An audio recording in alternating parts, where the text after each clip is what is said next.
Joy is one of the most bizarre things that we encounter in all of the Bible. The word seems innocent and light enough, but it comes fully charged with all of the spiritual electricity that a word can carry. Karl Barth once famously said, "It is astonishing how many references there are in the Old and New Testaments to delight, joy, bliss, exultation, blessedness, and rejoicing, and how emphatically these are demanded from the book of Psalms to the epistles of Paul." Now, it shouldn't surprise anyone that we would come across joy in the Advent. I mean, come on. Joy to the world, the Lord is come. Let every heart prepare some room for this joy. But alas, it would be foolish to think that we are all at a place to receive joy. So many of us are suffering, and so many of us are grieving that it almost feels insulting to say that we should be joy-filled people. Yet, that's the very reason joy is so bizarre.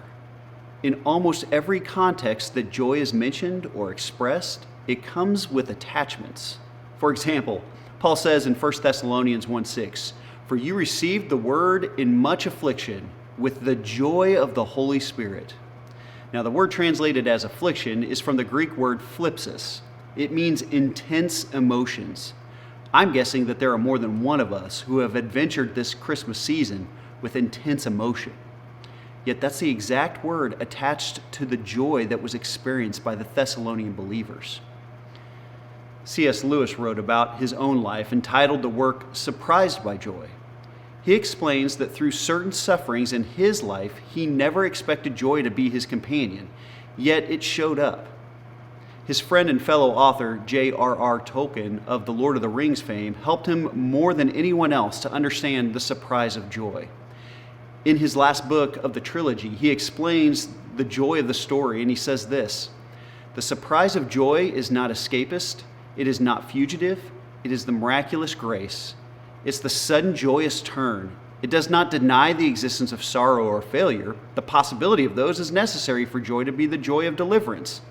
But when that joyous turn comes, it can cause a man or a child to catch his breath, and it gives him a beat and a lifting of the heart." What a precious gift to receive this Christmas. The arrival of Jesus does not deny the existence of your sorrow or failure. I believe Joseph came to understand this. The king who arrived in a barn because the world around him had no room for him brings deliverance. When he breathed his first, mankind caught our breath because of our sudden joyous turn. It is at this season, when some of us find ourselves at our lowest, that God shows up in miraculous grace with both a meek and thunderous voice saying, "Surprise!" What a great gift.